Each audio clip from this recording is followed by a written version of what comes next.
Start. अध्यक्ष महाराज, मी येथे महत्त्वाचा ठराव आणला आहे। आज आणीबाणीची परिस्थिती आहे ही गोष्ट मान्य केल्यानंतर या देशात शांतता राहावी आणि कुठेही अशांतता अथवा बंडाळी होऊ नये या दृष्टीने सरकारने काळजी घेतली पाहिजे। आज आपल्या देशात अन्नधान्याचा प्रश्न फार बिकट झालेला आहे आणि तो लवकरात लवकर सोडविणे देश रक्षणाच्या आणि देशहिताच्या दृष्टीने फार आवश्यक आहे। मला इतिहासातील एक गोष्ट आठवली, ती अशी की किल्ल्यांमध्ये दारूगोळा असेल पण धान्य जर पुरेशा प्रमाणात नसेल तर तो किल्ला सर करणे फार सोपे जात असे।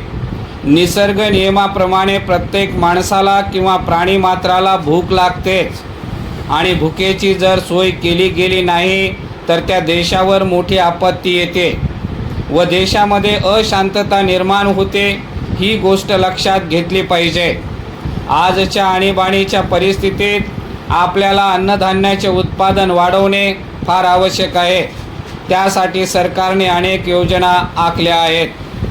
जमिनीला पाणीपुरवठा व्हावा म्हणून पाटबंधाऱ्यांच्या योजना कार्यान्वित करण्यात आल्या आहेत व त्यातून काही ठिकाणी जमिनीला पाणी देण्यात येत आहे। या पाण्याचा उपयोग कसा केला जातो हे जर आपण पाहिले तर आपल्याला असे दिसून येईल की शेतकरी अन्नधान्याचे उत्पादन न वाढवता पैसा देणारी पिके काढण्याच्या मागे आहेत।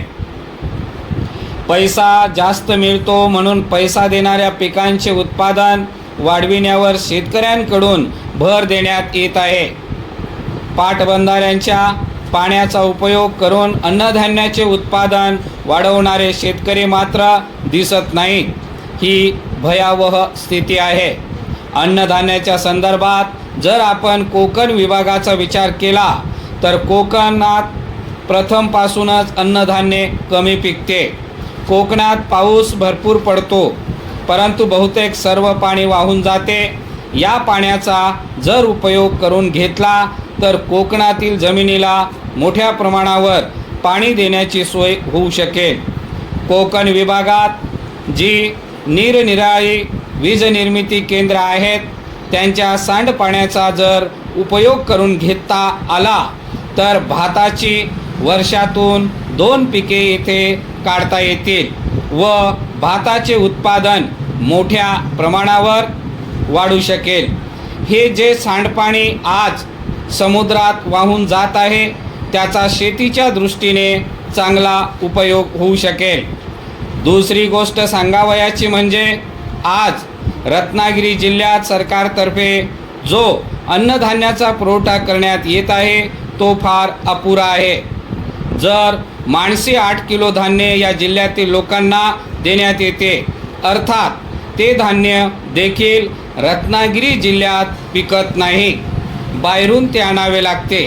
आपले राष्ट्र जर बलवान बनवावयाचे असेल तर आपण अन्नधान्याच्या बाबतीत स्वयंपूर्ण झाले पाहिजे।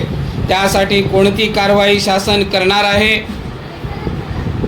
आणि अन्नधान्याच्या बाबतीत किती वर्षामध्ये आपले राष्ट्र स्वयंपूर्ण होणार आहे हे स्पष्ट झाले पाहिजे।